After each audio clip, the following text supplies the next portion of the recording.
శుభములు. యూదా పత్రిక ఈరోజు భాగం. యూదా పత్రిక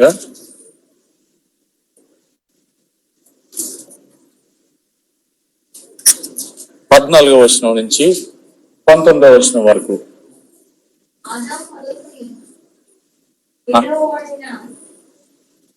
చదవండి అమ్మా, చదవండి.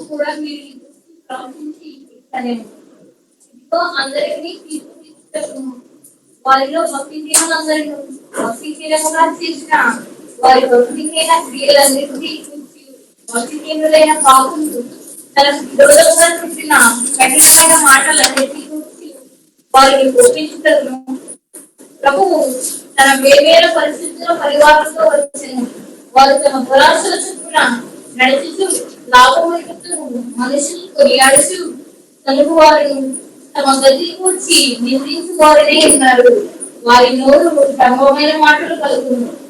అయితే ప్రియులారా, అంత్యకాలమునందు తమ భక్తిహీనమైన దురాశల చుట్టూన నడుచు పరిహాసకులందరికీ మన ప్రభువైన యేసుక్రీస్తు అపోస్తలులు పూర్వమును మీతో చెప్పిన మాటలను జ్ఞాపకం చేస్తుంది. అట్టి వారు ప్రకృతి సంబంధులను ఆత్మ లేని వారినైంది వేదము తెలియజేస్తున్నారు. మరొకసారి ప్రభువు సహాయ నిమిత్తం చిన్న ప్రార్థన చేసుకుందాం. మా ప్రేమ గల తండ్రి, ఈ భాగాన్ని మా కొరకే దీవించుము తండ్రి. ఏది మాట్లాడాలనుకుంటున్నారో మాతో మాట్లాడండి. ఎవరిని ఖాళీగా పంపించకుండా నీ యొక్క మెల్లైన స్వరం మాకు వినబడినట్లు సహాయించండి. మా యొక్క చెవులు, మా హృదయాలు తెరవమని కోరుతూ, మమ్మల్ని సంధించమని కోరుతూ, ఈ సన్నిధిని మేము అనుభవించుకోవటం సహాయం చేయమని యేసుక్రీస్తు వారి నామంలో ప్రార్థించి వేడుకుంటున్నాం తండ్రి, ఆమేన్. మనం లాస్ట్ టైం 13 వచనాల వరకు చదివాము. ఈరోజు ఈ 14 నుంచి దేవుని చిత్తమైతే 19 వరకు కంప్లీట్ చేసేద్దాం. సో ఇక్కడ ఏమంటాడంటే, లాస్ట్ టైం మనం చదివింది ఏంటంటే, వాళ్ళు ఎట్లాంటి వారో. ఎవరి గురించి మాట్లాడుతున్నాం? యూదా పత్రిక ఎవరి గురించి రాయబడింది అమ్మా? వినబట్లే.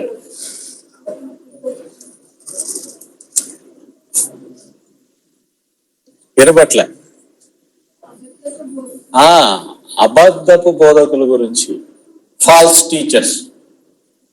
బయటికి మంచి స్పీకర్ల కింద లేకపోతే సంఘానికి మేలు చేసేవారుగా ఉంటారు, కానీ లోపల ఎట్లాంటి వారో వారి గురించి అప్రమత్తం చేస్తూ, మరి యూదా ఎవరండి? యూదా ఎవరు? యేసు ప్రభు యొక్క సొంత సహోదరుడు, తమ్ముడు. ఆయన హెచ్చరిస్తున్నాడు ఆ రోజుల్లో వాళ్ళకి. సో వాళ్ళు ఎట్లాంటి వారో మనం చూస్తూ వచ్చాం 13వ వచనం. ఇంకా ఆయన ఎక్స్ప్లెయిన్ చేస్తున్నాడు. ఏం చెప్తున్నాడు అంటే 14వ వచనం, ఆదాము మొదలుకొని 7వ వాడైన హానోకు కూడా వీరిని గురించి ప్రవచించి ఇట్లా. ఇక్కడ మనం చూస్తాం ఎక్స్ట్రా బిబ్లికల్ లిటరేచర్ అంటారు. అంటే అర్థం ఏంటంటే, పాత నిబంధన కాకుండా వాళ్ళ సమయంలో, వాళ్ళు జీవిస్తున్న సమయాల్లో ఏదైతే లిటరేచర్ ఉందో, లేకపోతే ఏదైతే పుస్తకాలు ఉన్నాయో వాళ్ళకి, ఆ పుస్తకాల నుంచి కోట్ చేస్తున్నాడు ఈ మాటను. ఇది బైబిల్ ఎక్కడా లేదు. కాకపోతే అది ఎవరు ప్రవచించారని రాసిందని ఇక్కడ, ఆదాము మొదలుకొని 7వ వాడైన హానోకు కూడా. సో మన జెనసిస్ 5 లేకపోతే ఆదికాండం 5వ అధ్యాయం చదివితే ఆదాము మొదటి వాడైతే హానోకు ఎవరు? 7వ వాడుగా చూస్తొస్తాం. ఎందుకు 7వ వాడు అని రాస్తున్నారు అంటే, వాళ్ళ యొక్క కల్చర్లో లేకపోతే బిబ్లికల్ కల్చర్లో కూడా, దైవ గ్రంథం యొక్క కల్చర్లో కూడా 7కి ఒక ప్రత్యేకమైన స్థానం ఉంది. 7కి ప్రత్యేకమైన స్థానం ఉంది. 7వ దినాన్ని ప్రభు ఏం చేశాడు? దేవుడు ఆయన సమస్తాన్ని సృష్టించి ఆయన విశ్రాంతి తీసుకున్నాడు. అలాగే ప్రతి సబాతు పాటించాలి. 7వ దినాన అందరూ కూడా రెస్ట్ లో ఉన్నారు. ఈ 7 అనేది చాలా ఇంపార్టెంట్ అన్నమాట. సో ఈ 7వ వాడైన వాడు చెప్తున్నాడు అంటే అర్థం ఏంటంటే చాలా హైలైట్ చేస్తున్నాడు అనమాట. యోగా గారు ఏం చెప్తున్నాడు, ఈవెన్ 7వ వాడైనా సరే ఇదే మాట చెప్తున్నాడు. అర్థమవుతుందా ఎందుకు ఆ మాట మాట్లాడుతున్నారు? 7వ వాడు అంటే ప్రాముఖ్యమైన వాడు అని అర్థం. వాళ్ళకి ఈ ప్రాముఖ్యమైన వాడు కూడా వీళ్ళ విషయం రాశాడయ్యా. హానోకు అనే ప్రాముఖ్యమైన వాడు వీళ్ళ గురించి రాశాడు. సో మనం చూస్తాం బైబిల్లో ఎక్కడ కూడా హానోకు ప్రవచించినట్టు కనబడదు. కాకపోతే సూడోపిగ్రఫా అంటారు. అంటే అర్థం ఏంటంటే హానోకు బదులు సెకండ్ టెంపుల్ లిటరేచర్ అంటారు. అంటే ఈ 2వ టెంపుల్ సొలొమోన్ టెంపుల్ కూలిపోయిన తర్వాత కూల్చబడింది. ఎప్పుడు కూల్చబడింది అంటే 586 BC, 586 BC అప్పుడు సొలొమోను కట్టబడిన కంప్లీట్ దేవాలయంతో కూడా ఏం చేయబడిందంటే తొక్కబడింది, కంప్లీట్ గా డిస్ట్రాయ్ చేయబడింది. ఏ ఇటుక మీద లేదు. అందులో వాళ్ళు ఎందుకు చేశారంటే చాలా చాలా బంగారంతో కట్టారు దానిని. సో ఎవరైనా ఈవెన్ మన ఇండియన్ హిస్టరీలో కూడా ఒక చిన్న విషయం ఏంటంటే మన భారతదేశం అనేక సామ్రాజ్యాలు హైందవ రాజులు పరిపాలిస్తున్న సామ్రాజ్యాలు దాదాపుగా 600 పైచిలుకే. అన్ని సామ్రాజ్యాలతో ఉన్న దానిని 12వ శతాబ్దంలో ఎవరు వచ్చారు మన దగ్గరికి? అయ్యయ్యో బ్రిటిష్ వచ్చింది 12వ సంవత్సరంలో వచ్చారు.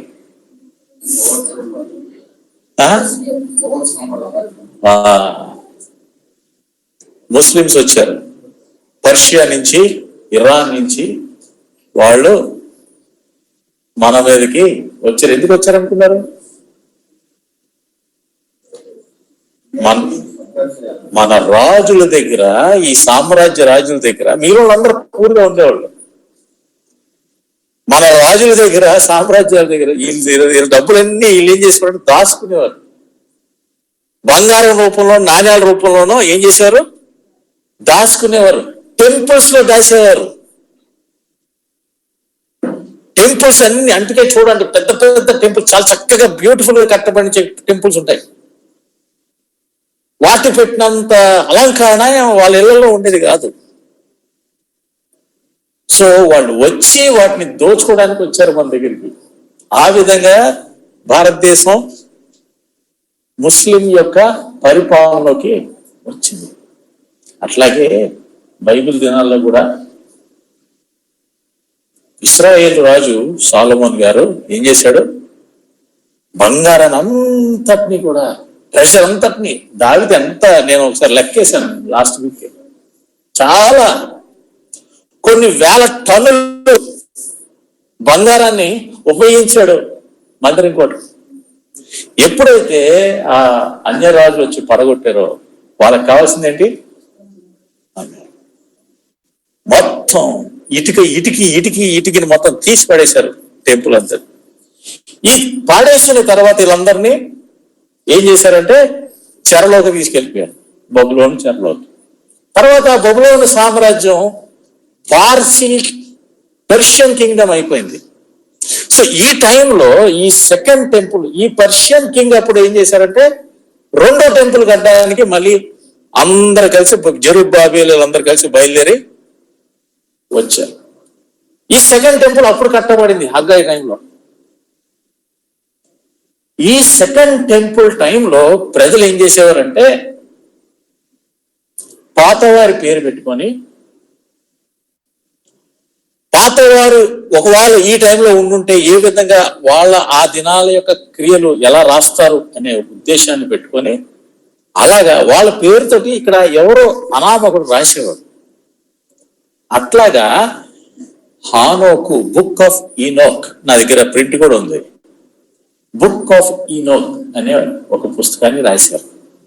అది ఎలాగంటే ఆ సెకండ్ టెంపుల్ టైంలో ఒక వ్యక్తి, అనామకుడు ఎవరో తెలియదు, ఆయన ఏం చేశాడంటే హానోకు ఆ రోజుల్లో జరుగుతున్న దానిని ఆయన అక్కడ ఉండి ఆయన ప్రవచించినట్టుగా రాసిన పుస్తకం అది.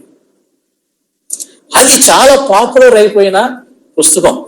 యేసు ప్రభు ఆ సమయానికి, యేసు ప్రభు జీవించుతున్న కాలానికి ఆ ఏరియాలో బాగా అందరికీ ప్రాముఖ్యంగా తెలిసిన పుస్తకం. ఆ పుస్తకం నుంచి యోధా గారు కోట్ చేస్తున్నాడు. అందుకే ఏమన్నాడు ఇక్కడ, ఆదాము మొదలుకొని 7వ వాడైన హానోకు కూడా వీరి గురించి ప్రవచించి ఇట్లని. ఇంతవరకు ఆయన ఏం చేస్తాడంటే, ఇంతకు ముందు కూడా ఒక మాట మాట్లాడాడు చూడండి. ఆయన ఇలాంటిదే ఒక విషయాన్ని తీసుకొచ్చాడు. అప్పుడు కూడా 9వ వచనంలో ఏముంది, అయితే ప్రధాన దూత అయిన మిఖాయేలు అపవాదితో వాదించుచు మోషే యొక్క శరీరమును గురించి తర్కించినప్పుడు. ఇది ఎక్కడుంది బైబిల్లో? అర్థమవుతుందా?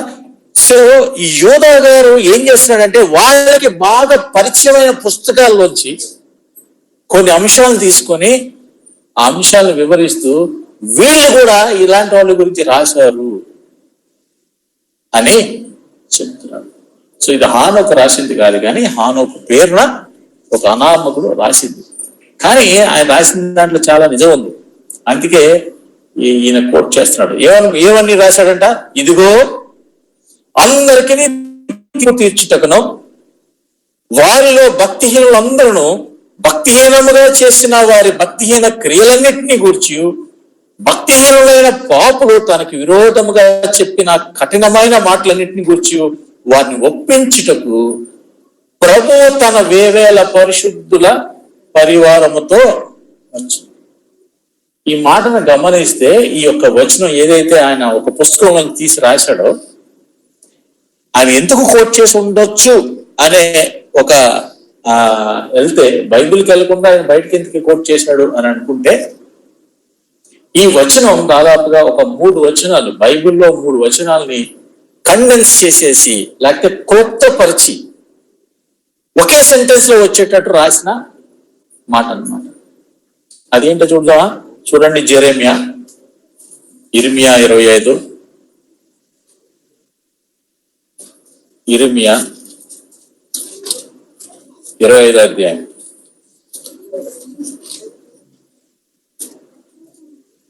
30-31వ వచనం. కాబట్టి ఈ మాటలన్నిటినీ వారికి ప్రకటించి ఇలాగూ చెప్పవలను, ఉన్నత స్థలములో నుండి యెహోవా గర్జించుచున్నాడు, తన పరిశుద్ధాలయంలో నుండి తన స్వరం వినిపించుచున్నాడు, తన మందమే స్థలమునకు విరోధముగా గర్జించుచున్నాడు, ద్రాక్షగానుగను త్రొక్కువారి వలె అరచుచు ఆయన భూలోక నివాసులందరికీ విరోధముగా ఆర్భాటించుచున్నాడు. భూమి అంతము వరకు సందడి వినబడును. యెహోవా వాద్యమాడుచున్నాడు, ఆయన వాద్యమాడుచున్నాడు, ఆయన దుష్టులను ఖడ్గమునకు అప్పగించున్నాడు. యెహోవా. ఇది ఎవరు ప్రవర్తిస్తున్నారు? ఇర్మియా. ఎవరి మీద ప్రవర్తిస్తున్నాడు? ఎవరైతే తన యొక్క ప్రజలను, తన యొక్క ఇశ్రాయేల్ యూదా యొక్క ప్రాంతాన్ని తొక్కేస్తున్నారు, లేకపోతే వచ్చి అసాల్ట్ చేసి వాళ్ళని దోచుకొని వాళ్ళని నశింప చేయడానికి వస్తున్నారు, వాళ్ళ గురించి ప్రవచిస్తున్నాడు. ఎవరు? ఇర్మియా గారు. ఏమంటున్నాడు? ఆయన స్థలంలోంచి బయటికి గర్జించుకుంటూ బయటకు వస్తాడు. ఎందుకు వస్తాడంట? తన మందమే స్థలమునకు విరోధముగా గర్జించుచున్నాడు, ద్రాక్షగానుగను త్రొక్కువారి వలె అరచుచు ఆయన అందరికీ విరోధముగా ఆర్పాటించున్నాడు.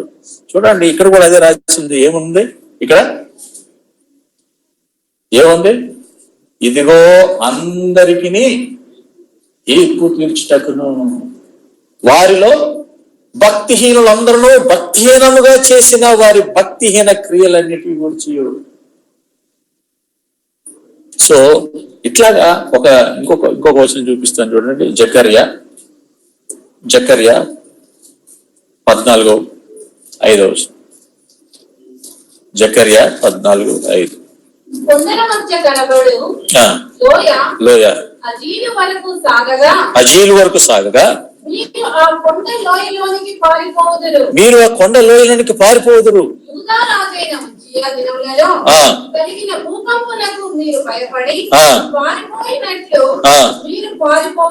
అప్పుడు నీతో కూడా వచ్చెదరు.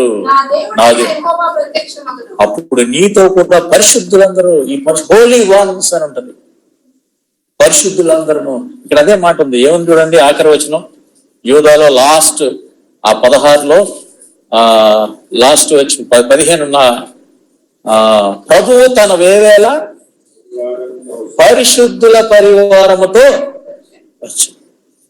సో ఈ యొక్క ఈనోక్ బుక్ లోంచి కూడా, ఈనోక్ బుక్ కూడా ఎలాగ రాయబడుతూ వచ్చిందంటే, అక్కడక్కడ అంతకుముందు ఆల్రెడీ ప్రవచనాలు చేసిన వారందరూ ప్రవక్తల యొక్క ప్రవచనాలు తీసుకొని క్రోడీకరించి ఒక కన్సైజ్ చేసి రాయబడిన కొన్ని పారాగ్రాఫ్స్ ని ఈయన తీసుకున్నాడు.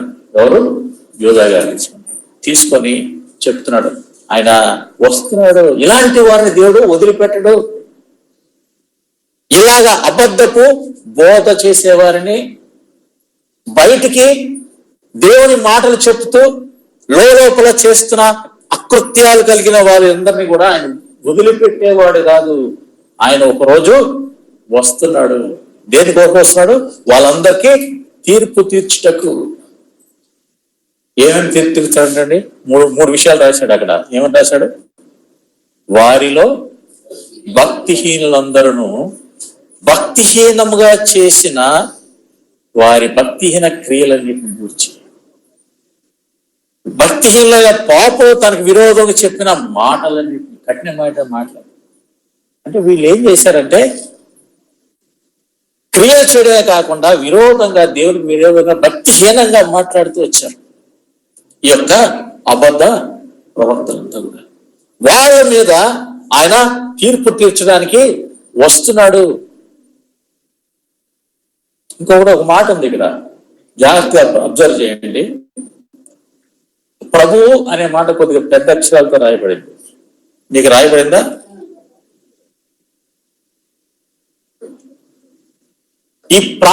ఏదైతే ఈ యొక్క ప్యాసేజ్ కోట్ చేయబడిందో లేకపోతే రాయబడిందో, ఇది ఎవరి గురించి రాయబడింది? జెరెమయా ఎవరి గురించి రాశాడు? Very good. ఎవరి గురించి?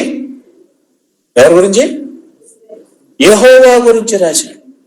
యెహోవా దేవుడు ఒకరోజు వస్తాడు, ఆయన తీర్పు తీరుస్తాడు. జకర్యాలో కూడా ఆయన వేవేల పరిశుద్ధులతో ఆయన వస్తాడు. తర్వాత ఇంకోటి ఉంటుంది, ఐజియా 66లో కూడా, అది కూడా యెహోవాయే. ఈ యూదా ఏం చేస్తున్నాడంటే, యేసుక్రీస్తు ప్రభు యొక్క తమ్ముడు ఏం చేస్తాడంటే, ఆ యెహోవా ఎవరు అంటే ఎవరంట? ఇదిగో ఈయనే, ఈ ప్రభువే. అందుకే పైన కూడా అన్నాడు కదా, ఇక్కడ 5వ వచనం ఏమన్నాడు? ఈ సంగతులని మీరు ముందటనే ఎరిగిందను నేను మీకు జ్ఞాపకం చేయగోర్చున్నదేమనగా, ఎవరంటండి? ప్రభువు ఐగుప్తులో ఉంది. కొన్ని ట్రాన్స్లేషన్స్ క్లియర్ గా రాయబడింది జీసస్ అని రాయబడింది. అప్పుడు ఆయన లేనే లేడు. మహాటంగా ఫిజికల్ గా చెప్పాలంటే అప్పుడు లేనే. సో యూదా తన అన్నగా ఉన్న ఈ ప్రభు అయిన యేసుక్రీస్తును బాగా గమనించి ఆయన చెప్తున్నాడు ఏంటంటే, ఆ యెహోవాయే ఈయనేమీ వేరు కాదు. చాలా హై క్రిస్టాలజీ అంటారు దీన్ని. అంటే ఆ క్రీస్తు యొక్క తత్వాన్ని పూర్తిగా అర్థం చేసుకొని రాస్తున్నట్టుగా ఉంటుంది. ఈ రోజుల్లో చాలా తప్పుడు బోధలు వచ్చేసినాయి. ఏంటంట? క్రీస్తు కేవలము దేవునికి, యెహోవా దేవునికి కుమారుడు అని పిలువబడుతూ వచ్చాడు. తండ్రి, కుమారుడు, పరిశుద్ధుడు. ఆయన ఒక్కడే దేవుడు, ఈయన దేవుడు కాదు అనే దుర్బోధలు చాలా ఎక్కువైపోయినాయి. ఒకప్పుడు బయట దేశాల్లో ఉండేది, ఈ రోజున భారతదేశంలో విపరీతం అయిపోయింది ఈ విషయం. వీళ్ళల్లో పిడి సుందర్రావు అని ఒక ఆయన ఉంటాడు, మీకు తెలుసో లేదా? విన్నారు ఎప్పుడైనా? చాలా డేంజరస్ మ్యాన్. ఆయన ఈ బోధ చేస్తాడు. నేను పేరు ఎందుకు చెప్తున్నానంటే, వినేటప్పుడు జాగ్రత్తగా వినండి అలాంటి వారి గురించి. అతని సహచరులు వాళ్ళు తెలుగు బైబిల్ తప్ప ఇంకో బైబిల్ తీయరు. ఎందుకంటే బైబిల్, ఈ తెలుగు బైబిల్ అయితే అలుపుతున్న దానికి అనుగుణంగా ఉంటుంది. ఒరిజినల్ లాంగ్వేజ్కి వెళ్ళరు వాళ్ళు. చూడండి, యోధ అప్పుడే చెప్తున్నాడు, ఏమన్నాడంటే, ఆ ప్రభువు తన పనివారు పుస్తకం. ఎవరో ప్రభువు? అందుకే ఆయన క్రిస్టాలజీలో ఏమన్నాడు? మొదటి వచనంలో ఏమన్నాడు? ఆయన యేసుక్రీస్తు ఆయన ప్రభువు, నేను ఆయనకి దాసుడు. అర్థమవుతుందా? ఆ రోజుల్లో యేసు ప్రభువుని ఇంత సమానంగా యెహోవా దేవుడు అని చెప్పగలిగిన వాళ్ళు చాలా తక్కువ మంది. అందులో యూద క్లియర్గా రాస్తుంది. We see high Christology. క్రీస్తు తత్వాన్ని పూర్తిగా అర్థం చేసుకొని, ఈయన యెహోవా, ఆ యెహోవా దేవుడే ఈయన.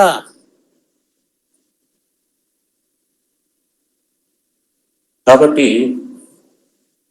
చాలా జాగ్రత్తగా ఉండాలి. ఇది ఒక తప్పుడు బోధ. ఏది? యెహోవా అని ఆయన ఒక్కడే దేవుడు, ఆయనకు ఒక కుమారుడు ఉన్నాడు, ఆయన తర్వాత పుట్టాడు, ఆయన యేసు ప్రభు, ఆయన దేవుడు. ఇది చాలా బైబిల్కి విరుద్ధమైన బోధ.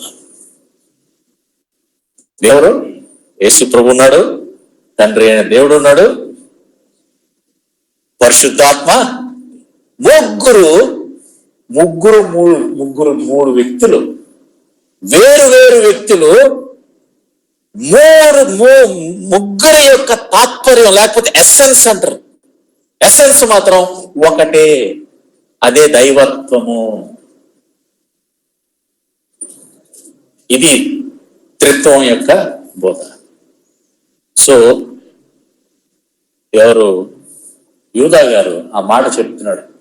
ఏమన్నాడంటే, ఏదైతే పాత నిబంధనలో యెహోవాకి ఆపాదించబడిందో ఆ మాటను ఇప్పుడు ఆయన ఎవరికి ఆపాదిస్తున్నాడు? తన అన్నయ్యైన యేసు ప్రభువుకి. అందుకే ఉన్నాడు, ప్రభువు తన వేవేల పరిశుద్ధుల పరివారంతో వచ్చి ఏం చేస్తాడంట? వారు తమ దురాశల చొప్పున నడుచుచు. ఎవరు నడుస్తారంట? అబద్ధ బోధకులు. తమ దురాశల చొప్పున నడుచుచు లాభము నిమిత్తము మనుష్యులను కొనియాడుచు సణుగువారును తమ గతిని గూర్చి నిందించువారునై ఉన్నారు. మనం కొద్ది ముందుకు వెళ్తే అర్థమవుతుంది వాళ్ళు ఎందుకు ఇలా రాస్తున్నాడు అనేది. వాళ్ళు ఏంటంటే, ఫస్ట్ ఇంగ్లీష్ లో అయితే ఫస్ట్ దీస్ ఆర్ గ్రంబ్లర్స్ అని, అంటే తెలుగులో ఏంటంటే సనుగువారు. సనగడం అంటే ఏంటి? ఎవరెవరు సనిగారు పాత నిబంధనలో? ఇశ్రాయేలు, మిరియాము. తర్వాత ఇశ్రాయేలు ఎవరి మీద సనిగారు? మోషే, అహరోనుల మీద. తర్వాత ఎవరి మీద సనిగారు వాళ్ళు? ఎందుకు సనుగుతున్నారు వాళ్ళు? చూడండి, సంఖ్యాకాండం 32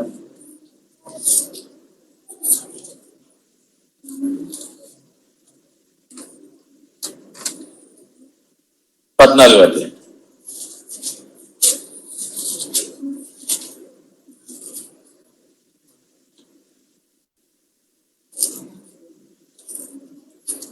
ఇరవై 27-29. నాకు విరోధముగా కలుగుచుండు ఆ. ఈ చెడ్డ సమాజమును ఆ. నేనెంత వరకు సహింపవలెను? ఆ. ఇశ్రాయేలీయులు ఆ. నాకు విరోధముగా కలుగుచున్న కలుగులను ఆ. వినియున్నాను. ఆ. నీవు వారితో ఆ. యెహోవా వాక్కు ఏదనగా, ఆ. నా జీవము తోడు ఉమ్. మీరు నా చెవిలో చెప్పినట్లు ఉమ్. నేను నిశ్చయముగా మీ ఎడల చేసేదను. చాలు. ఎందుకు ఆయన చదువుతారంటండి? పైన మనం ఆ అధ్యాయం చదివితే వాళ్ళు ఏం చేస్తారు? ల్యాండ్ చూసి వస్తారు.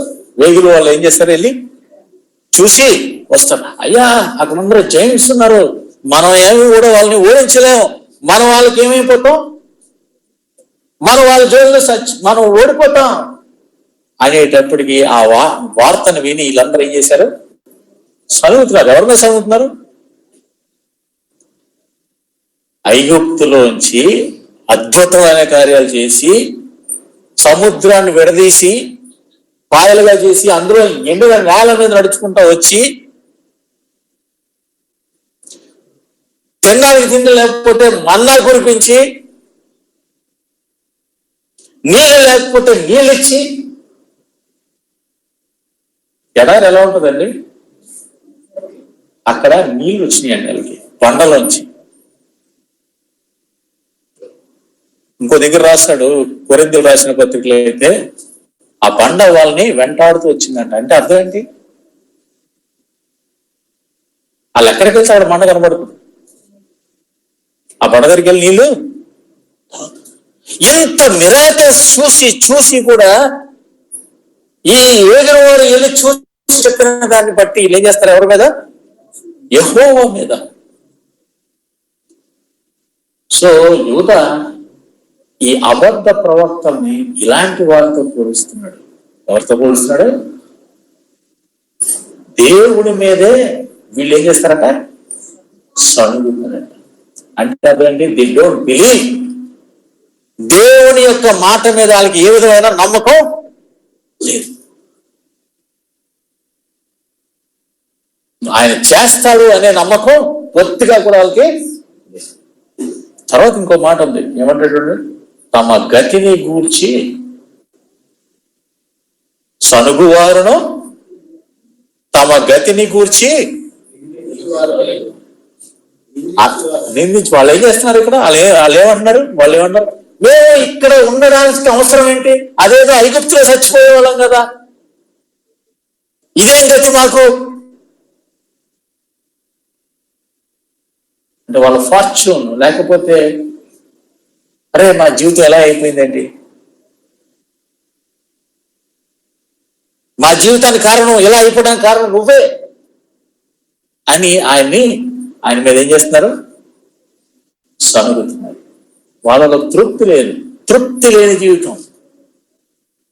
అందుకే యేసుప్రభువు వారు 10 మందిని కుష్ఠరోగులను బాగు చేసిన తర్వాత ఒక వ్యక్తి వెళ్ళి ఏం చెప్తాడు? థ్యాంక్స్ చెప్తాడు. అప్పుడు యేసుప్రభువు ఏమంటాడు? 10 మంది శుద్ధి లేని కారా తిరిగి వందనాలు చెప్పడానికి ఒక్కడే వచ్చేది. మానవుడికి ఉండాల్సిన ప్రత్యేకమైన గుణం ఏంటంటే కృతజ్ఞత కలిగిన మనసు. కృతజ్ఞత ఎప్పుడు వస్తుందంటే ఏ పరిస్థితుల్లో అయినా సరే తృప్తి కలిగి ఉండడం అనేది దైవ చిత్తం. అది భక్తి కలిగిన వారి యొక్క జీవితం. వీళ్ళు భక్తిహీనులు. అంటే ఏంటి? దేవుడు అంటే కొద్దిగా కూడా భయం లేని ప్రజలు. ఏదైనా సరే విర్రవీగి మాట్లాడే మాటలు. అందుకే వాళ్ళు ఏం చేస్తున్నారు? ఇదే నీ వల్ల అయింది, మాకు కృతజ్ఞత లేని అనిస్తుంది. అందుకే మన జీవితాల్లో ఆరాధన లేకపోతే కృతజ్ఞత అనేది చాలా ఇంపార్టెంట్. నేను థ్యాంక్స్ చెప్పడం మా డాడీ దగ్గర నేర్చుకున్నాను. మా డాడీ మేము చిన్నప్పుడే ఉండగానే మా డాడీ కాకినాడ వచ్చినప్పుడు ఏం చేసేవారంటే, నేను ఎక్కడికైనా వెళ్ళాలంటే ఆ రోజుల్లో రిక్షా ఉండేది, ఆటోలు కూడా ఉండేవి కదా మా దగ్గర. అయితే రిక్షా డబ్బులు ఇచ్చేవారు వాడికి, ఆడు తీసుకెళ్లేవాడు. తీసుకెళ్లిన తర్వాత దిగిన తర్వాత డాడీ దిగిన వెంటనే వాడికి థ్యాంక్ యూ అని చెప్పేవాడు రిక్షా వాడికి. వాడు ఎంత ఆనందపడిపోయాడు అంటే, నాకు తెలిసి వాళ్ళ జీవితంలో ఎవడో కూడా థ్యాంక్స్ చెప్పిన దాఖలాలు ఉండవు. మీరు ఎవరైనా చెప్పారా ఆటో దిగి థ్యాంక్స్ అని చెప్పారా? Very good. షాప్కి వెళ్ళి కొనుక్కున్నాక థ్యాంక్ యూ అని చెప్పారా? ఆ క్వాలిటీ మా డాడీలో చూసినాను. నేను కూడా చెప్తా. అప్పుడు ఈవెన్ వెజిటేబుల్స్ దగ్గరికెళ్ళినా థ్యాంక్ యూ చెప్తా, పాలు దగ్గరికెళ్ళినా థ్యాంక్ యూ చెప్తా. We should inculcate that attitude. అదేం చేస్తుందంటే మనల్ని హంబుల్ గా ఉంచుతుంది. చూడండి పాల్ గారు ఏమంటాడో ఫిలిప్పీలు రాసిన పత్రిక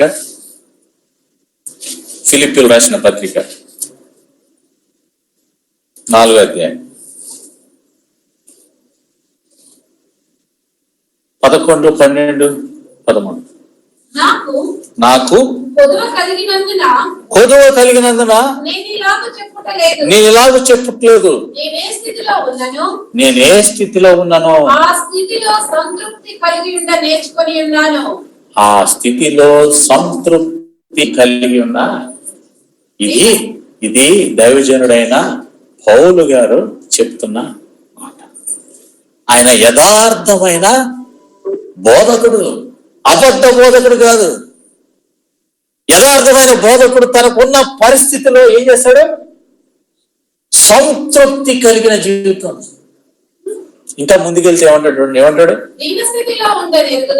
దీన స్థితిలో ఏమి లేకపోవడం తెలుసు నాకు. ఆకలి తెలుసు, దప్పిక తెలుసు, వస్త్రహీనత తెలుసు, రాళ్ళతో కొట్టబడ్డం తెలుసు నాకు. ఇంకా సంపన్న స్థితిలో అన్నీ ఉండడం, అందరూ గౌరవించడం తెలుసు, అందరూ నిరాకరించడం కూడా నాకు తెలుసు.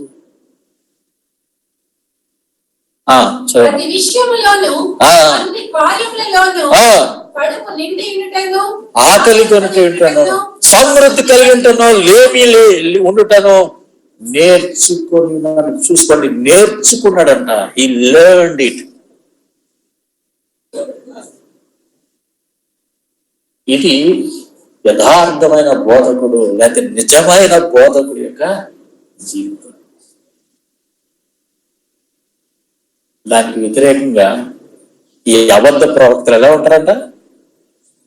సనుగువారును తమ గతిని గూర్చి నిందించువారు. ఎంతో నిందిస్తూ ఉంటారు. అరే ఇలాంటి ట్రేసెస్ మన చిల్డ్రన్ లో దొరికితే కనబడితే వెంటనే మనం ఏడవాలి దేవుడి దగ్గర. వాళ్ళని సరి చేయడానికి పూనుకోవాలి. మన పిల్లల్లో ఎవరైనా సరే కొంతమంది చదవకుండా నీ వల్ల నేను ఫెయిల్ అయిపోయాను అంటాడు. చదవడు వాడు. చాలా డేంజరస్ యాటిట్యూడ్ అది. అక్కడే మొగ్గగా ఉన్నప్పుడు ఏం చేద్దాన్ని వాడికి సరి చేయాలి. కాబట్టి అంటే రెస్పాన్సిబిలిటీ, ఫెయిలియర్ వచ్చిన రెస్పాన్సిబిలిటీ తీసుకునే తప్పు. కానీ వీళ్ళు ఏం చేస్తారట? లేదు మా గతికి నువ్వే కారణం. వారు నోరు, నెక్స్ట్ ఇంకేమన్నాడండి? వారి నోరు డంబమైన మాటలు. ఇంగ్లీష్ లో ఈ 2 మాటలు ఫస్ట్ ఉన్నాయి. ఎలా ఉన్నాయి? These are grumblers, malcontents, following their own sinful desires. అంటే అర్థం ఏంటంటే యాక్చువల్లీ వాళ్ళ దురాశలు చెప్పు నడవడం కొరకు వాళ్ళు చదువుతూ ఉంటారు. వాళ్ళు ఏం చేస్తారు? తృప్తి లేని జీవితంగా ఉంటారన్నమాట. వాళ్ళ గతిని గురించి వాళ్ళు తృప్తి లేని వారిగా ఉంటారు. ఇవన్నీ ఏం చేస్తాయంటే వాళ్ళ దురాశలో ప్రకారం నడుచుకోవడానికి వాళ్ళు ఉపయోగిస్తారు ఈ మర్మరింగ్స్. ఇవన్నీ ఇశ్రాయేలు అలాగే చేస్తారు. మాకు తినడానికి అది లేదా, మాకు అక్కడ ఉల్లిపాయలు దొరికాయి, మాకు దోసకాయలు దొరికాయి, అన్ని దొరికాయి, ఇక్కడ ఏమీ లేవు. ఆ ఆశ అంటే తినడం కొరకు. ఆ తినడం దొరకడం కోసం ఏం చేశారు వాళ్ళు? సనగడం మొదలెట్టారు, గొనగడం మొదలెట్టారు. చివరికి దేవుడు ఏం చేశాడు? 30 రోజులు వాళ్ళ నోళ్ళలో నుంచి మాంసం బయటకు వచ్చేసిందంట. అంటే తినలేకపోయారు. అట్లాంటి ప్రజలు అన్నమాట ఈ అబద్ధ ప్రవక్త. వాళ్ళ ఆశలను నింపుకోవడానికి వాళ్ళు ఏం చేస్తారు? వాళ్ళ గతిని గురించి వాళ్ళు నిందిస్తూ వాళ్ళు ఏం చేస్తారు? సడుగు వారిగా ఉంటారు.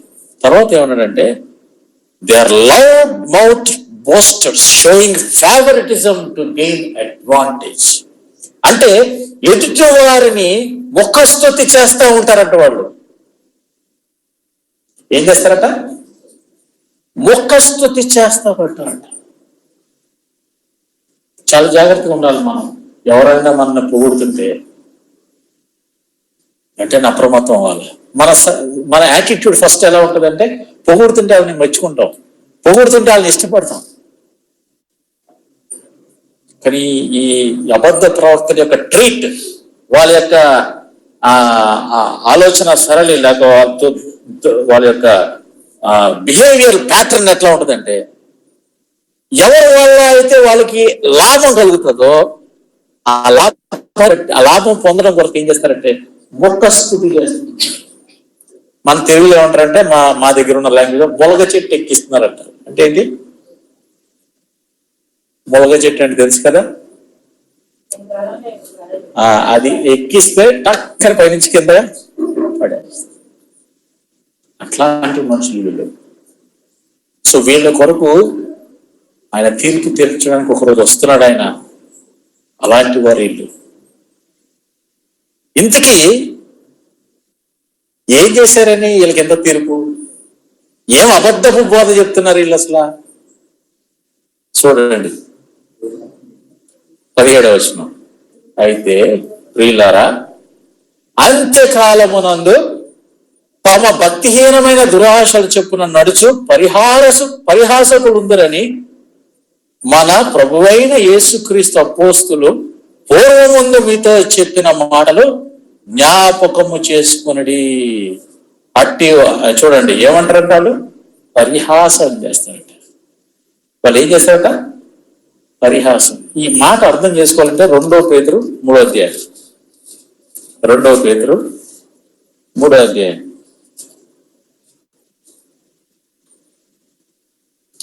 2వ వచనం. పరిశుద్ధ ప్రవక్తల చేత పూర్వమందు పలకబడిన మాటలను ప్రభువైన రక్షకుడు మీ అపోస్తలుల ద్వారా ఇచ్చిన ఆజ్ఞను మీరు జ్ఞాపకము చేసుకునవలెనన్న విషయమును మీకు జ్ఞాపకము చేసి నిర్మలమైన మీ మనసులను రేపుచున్నాను. చూసారండి, అక్కడ మన ప్రభువైన అపోస్తలుడు, ప్రభు వారి యొక్క అపోస్తలు ఏదైతే ప్రెడిక్ట్ చేశారో లేకపోతే హెచ్చరించారో అని యూదా రాస్తున్నాడు. ఈ పేతురు గారు కూడా అదే రాస్తున్నాడు. ఏమంటున్నాడు? ప్రభువైన రక్షకుడు మీ అపోస్తలుల ద్వారా ఇచ్చిన ఆజ్ఞను. అర్థమైందా? ఏం చెప్పారంట? 3వ వచనం. అంత్య దినములలో అపహాసకులు అపహసించుచూ వచ్చి. చూడండి, అసలు వీళ్ళు చేస్తున్న తప్పుడు బోధ ఏంటో ఇప్పుడు రివీల్ చేస్తున్నాడు యూదా గారు. అపహసించుచు అపహాసకులు తమ స్వకీయ దురాశల చొప్పున నడుచుకొనుచు ఏమని అపహరిస్తున్నారంట? 4వ వచనం. ఆయన రాకడను గూర్చిన వాగ్దానం ఏమాయను? ఇతరులు నిద్రించినది మొదలుకొని సమస్తమును నిలిచి ఉన్నది చెప్పుదురని మొదట మీరు తెలుసుకోనవలెను. చూసారు వాళ్ళు ఏం చెప్తున్నారంటే, వీళ్ళకి అబద్ధ బోధకులు ఏం చెప్తున్నారంట? ఏదయ్యా ప్రభు వస్తాడంటున్నావు కదా, సృష్టి ఆరంభం నుంచి లోకం ఇలాగే ఉంది కదా, ఆయన రాలేదు పోలేదు అని ఏం చేస్తారు? ఒక క్వశ్చన్ మార్క్ క్రియేట్ చేస్తారు. ఏం చేస్తున్నారు వీళ్ళు? దానినే ఈయన ఏమంటున్నాడు? అపహాసం అంటున్నాడు. అపహాసం చేస్తున్నాడు వాళ్ళు. ఏమని? ఏది దేవుడు వస్తాడన్నారు కదా, ఇంకా రాలేదండి, ప్రవక్తలు చెప్పారు కదా, ఇంకా రాలేదండి. జగత్తు పునాది మొదలుకొని భూమి ఉన్నట్టే ఉంది కదా, ఏం మారలేదు కదా.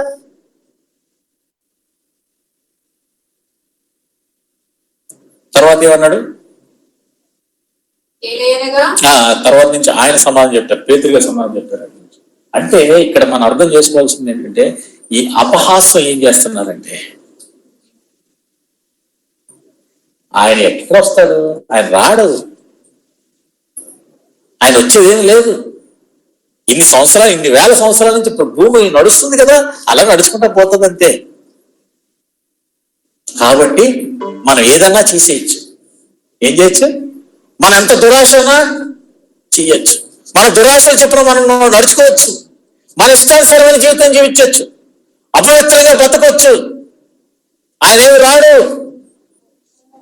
ఇట్లాంటి తప్పుడు బోధ వాళ్ళు చేస్తారు. అందుకే ఈలోకు గ్రంథంలో, హానోకు గ్రంథంలోంచి రాస్తున్నాడు, ఆయన పరిశుద్ధులతో వేరే పరివారముతో ఆయన వచ్చును, రాకుండా ఆయన ఉండడు. వచ్చి ఏం చేశాడు ఆయన? భక్తిహీనులకు వారి భక్తిహీనముగా చేసిన వారి భక్తిహీన క్రియలన్నింటినీ గురించి ఏది వదిలిపెట్టాడు దేవుడు. దేవుడు లేడు అన్నట్టు బ్రతికిన వారందరికీ వాళ్ళు చేసిన ప్రతి క్రియను, ప్రతి మాటను ఆయన లెక్క కడతాడు, ప్రాచులు వేస్తాడు. ఇది చెప్తున్నాడు. సో ఇక్కడ వాళ్ళు చెప్పేది ఏంటంటే, అపహాసకులు వాళ్ళ యొక్క దురాశలు నింపుకోవడానికి వాళ్ళు ఏం చేస్తున్నారంటే, ప్రభు రాడు, ఏమి రాడు, అదంతా మాయ. ఎన్ని సంవత్సరాలు అయింది? భూమి ఎలా లేదా? ఇంకేం వస్తాడు ఆయన? ఎవరైనా చెప్తున్నారు అట్లాంటి మాటలు? రెండో రాగడం లేదు, అది రాగడం లేదు, ఏమీ లేదు, ఎలా చచ్చిపోవడమే. సద్దుకేయులు ఇదే మాట చెప్పావు. సద్దుకేయులు ఇదే మాట చెప్పారు. అలాంటి వారితో దేవుడు యేసు ప్రభు తర్కించాడు, డిస్కస్ చేసాడు, వాళ్ళతో ఆర్గ్యుమెంట్ చేశాడు. సో ఎందుకు ఆలస్యం అవుతుందో చెప్తాడు చూడండి, 2 పేతురు 3వ అధ్యాయం. 2 పేతురు 3వ అధ్యాయం చూడండి, 8-9. ప్రియులారా, ఒక సంగతి మర్చిపోకుడి. ఏమనగా ప్రభు దృష్టికి ఒక దినము 1000 సంవత్సరం వలెను, 1000 సంవత్సరములు ఒక దినం వలెను ఉన్నవి. కొందరు ఆలస్యమని ఎంచుకున్నట్లు ప్రభు తన వాగ్దానము గురించి ఆలస్యము చేయువాడు కాడు గాని, ఎవడును నశింపవలెనని ఇచ్చయింపక అందరూ మారు మనసు పొందవాలని కోరుచు మీ ఎడల దీర్ఘశాంతము గలవాడై ఉన్నాడు. చూసారండి, ఆయన వస్తే ఏం చేయాలా? అందరికీ తీర్పు తీర్చాలా. తీర్పు తీస్తే చాలా మంది నశించిపోతారు. అందుకే ఆయన ఓపిక పట్టుకొని వెయిట్ చేస్తున్నాడు. తన కోపాన్ని, దాని అంతటిని దాచుకొని, రగిలిపోతున్న కోపాన్ని అంతటిని దాల్చుకొని చూస్తాను. చూడండి, ఈ రోజుల్లో భయంకరమైన విషయాలు జరుగుతున్నాయి. చిన్న చిన్న పిల్లలు రేప్ చేసి చంపేస్తున్నారు. మనకంటే తెలీదు, ప్రభు దృష్టి చూస్తుందా లేదా? ఎలా ఉంటున్నాడు ఆయన? ఒక పరిశుద్ధమైన దేవుడు ఇంత అఘాయిత్యాన్ని, ఇంత అన్యాయాన్ని జరుగుతుంది, ఎలా ఉంటున్నాడు? ఇద్దరు రాస్తున్నాడు. ఎందుకున్నాడు? కొందరు ఆలస్యమని ఎంచుకున్నట్లు ప్రభు తన వాగ్దానం గురించి ఆలస్యం చేయవాడు కాడు గాని, ఎవడునో నశింపవలెనని ఇచ్చయింపక. ఆయనకి ఇష్టం ఏంటంటే, ఎవడు భూమి మీద ఉన్నవాడు ఎవడు కూడా నశించిపోకూడదు. మాక్సిమం టైం ఇస్తాను, మాక్సిమం లెంగ్త్. అడిగి రోప్, లాంగ్ రోప్ ఇస్తామంటాడు కదా, పెద్ద తాడు అనమాట. ఏదో తాడు పట్టుకుని వస్తాడు పైకి అన్నట్టు. లాంగ్ రోప్ ఇస్తున్నాడు. ఇచ్చేందుకు అందరూ మారు మనసు పొందవాలని మీ ఎడల దీర్ఘశాంతము గలవాడు. ఈ విషయం చెప్పట్లేదు అబద్ధ ప్రవక్తలు. అబద్ధ ప్రవక్తలు ఏం చెప్తున్నారు? ఆలస్యమైందంటే రాడండి. మా పితరులు ఎలా చెప్పి వెళ్ళిపోయారు. ఓ రోజు 31st watch night service complete చేసుకొని కాకినాడలో చిన్నోడు మేము నైట్ నడుచుకుంటా ఇంటికి వెళ్తాం. ఫస్ట్ టైం మా డాడీ మాతో పాటు 31st వాచ్ నైట్ సర్వీస్ కున్నారు. ఆయన ఎప్పుడు పరిచయకి బయటకు వెళ్ళిపోయారు. అందరూ నడుచుకుంటూ వస్తున్నాం. సడన్ గా ఒక ఆయన ఎదురయ్యాడు. ఆయన ఆర్మీలో పనిచేశాడు. ఇదే మాట్లాడుతున్నాడు ఆయన. ఏదండి, my father preached this thing and he died, there is no Lord's return and I have seen many people preaching the same dying but I have not seen him. Another year has come. 31st అయిపోయింది, first year వచ్చేసింది. Same words I saw that man speaking. ఏ మాటలు! ఎందుకంట ఎవడునో నశింపక అందరూ మారు మనసు పొందవాలని ఆయన ఏం చేస్తాడంట? దీర్ఘశాంతంతో చేస్తాడు. ఎందుకంటే వస్తే ఏం చేయాలి ఆయన? తీర్పు తీర్చాల. తీర్పు తీరిస్తే ఏమవుతుంది? యోగా పత్రికలో రాశాడు చూడండి.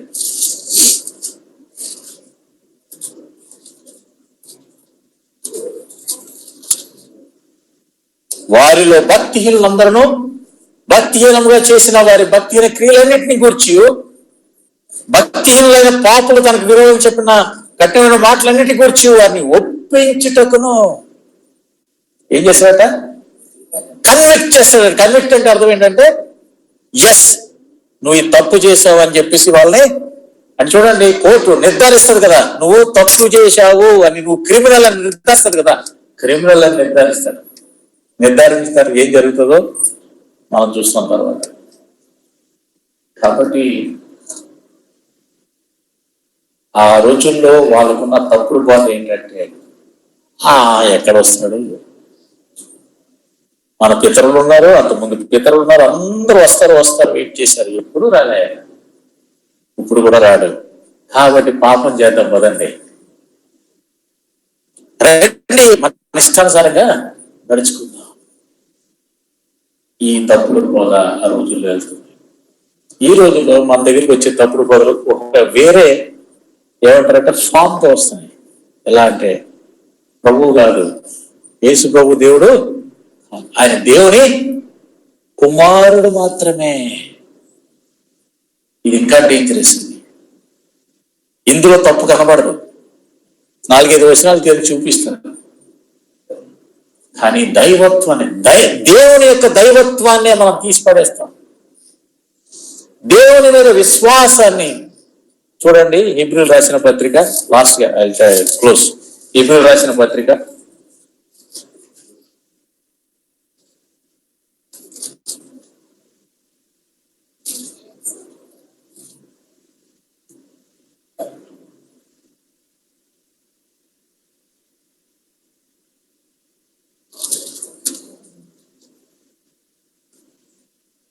3వ వచనం, 2వ అధ్యాయం 3వ వచనం.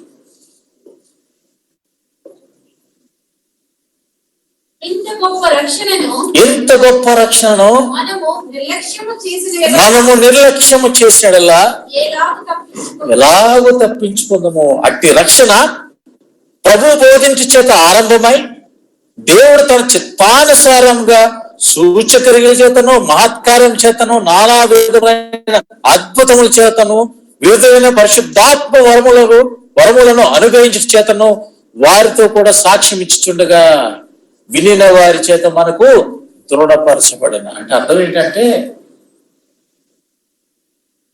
ఈ ప్రభువు చేత బోధింపబడిన రక్షణ ఇది. ఆ ప్రభు ఎవరంటే 2వ వచనం, 1వ అధ్యాయం 2వ వచనం,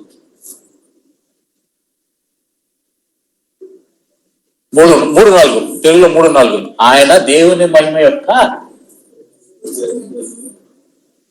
చూడండి ఎవరంట, is the radiance of the glory of God. ఎవరంట? ఆయన దేవుని మహిమ యొక్క తేజస్సు. దేవునికి ఒక మహిమ ఉంది. ఆ మహిమ యొక్క తేజస్సు బయటికి అగుపోయే తేజస్సు అంతా ఎవరంట? నెక్స్ట్ ఏమంటున్నాడు? ఆయన తత్వం యొక్క మూర్తిమంతమునయుండి. మూర్తి అంటే ఏంటి? మూర్తి అంటే ఏంటి? ఐడల్, విగ్రహం. ఇప్పుడు ఎక్కడ పడితే అక్కడ అంబేద్కర్ విగ్రహాలు కనబడుతుంటాయి. అది చూస్తేనే ఎవరు గుర్తొస్తారు మనకి? విగ్రహం చూస్తేనే ఎవరు గుర్తొస్తారు? మహాత్మా గాంధీ గుర్తొస్తాడా? కాదు కదా, అంబేద్కర్. అంటే ఏంటంటే ఈ ఐడల్ అయితే జీవం లేదు, అందులో అంబేద్కర్ గారు లేరు. మూర్తిమంతం అంటే అర్థం ఏంటంటే ఆ ఐడల్లో కనుక, ఆ యొక్క విగ్రహంలో కనుక అంబేద్కర్ గారు వచ్చి ఉన్నాడు అనుకోండి, దాన్నే మూర్తిమంతం అంటారు. అంటే దేవుడే వచ్చి ఆ స్వరూపంలో ఉంటాడు. అందుకే యోహాను అంటాడు, ఆ వాక్యమే శరీరధారి అయి కృపా సత్య, ఆ వాక్యము దేవుడై ఉండను, ఆ వాక్యమే శరీరధారి అయి కృపా సత్య సంపూర్ణుడిగా మన మధ్య నివసించాడు. సో యేసు ప్రభు నెక్స్ట్ ఇంకొక మాట, ఆ ఒక్క మాట చెప్పి క్లోజ్ చేస్తారు. యోధా పత్రికలోనే ఆఖరిగా, యోధా పత్రిక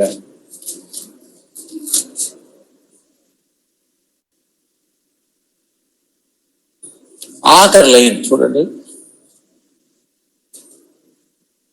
అద్వితీయ దేవునికిని మన ప్రభు అయిన యేసుక్రీస్తు ద్వారా మహిమయు మహాత్యమును ఆధిపత్యమును అధికారమును, అక్కడ ఏముందండి? యుగములకు పూర్వం. యుగములు అంటే అర్థం ఏంటంటే టైమ్స్ అని అంటే అర్థం ఏంటి? కాలాలు మొదలైనప్పుడు అని అర్థం. కాలాలు మొదలు కానప్పుడే ఉన్నాడంట ఈయన. ఎవరు? యేసు.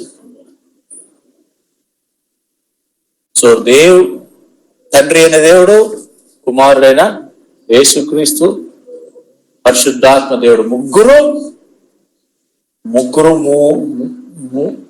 ముగ్గురు వ్యక్తులు ఏకత్వం కలిగిన దైవత్వం కలిగిన వారు. అంటే ముగ్గురులో ఒకటే ఎసెన్స్ ఉంది, ఒకటే దైవత్వం ఉంది. ఇది బైబిల్ చెప్పే సత్యం. ఇప్పుడు అబద్ధ బోధకులు వస్తున్నారు, చాలా జాగ్రత్త, ఎక్కువైపోయారు. ఎందుకు చెప్తారంటే యూట్యూబ్ లో కూడా చాలా ఎక్కువైపోయారు. కాబట్టి దేవుడు ఈ అబద్ధ బోధ అంతా కూడా ఎప్పుడు కూడా చివరికి ఎక్కడికి నడిపిస్తాడంటే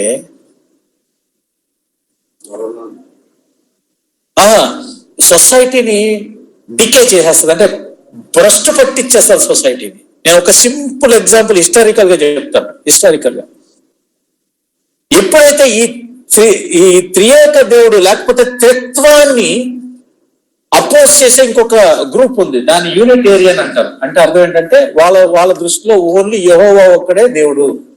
ముగ్గురు వ్యక్తుల దేవుడు, ఒక దేవుడు ఎలాగవుతాడు? అది లాజిక్ కి అర్థం కావట్లేదు.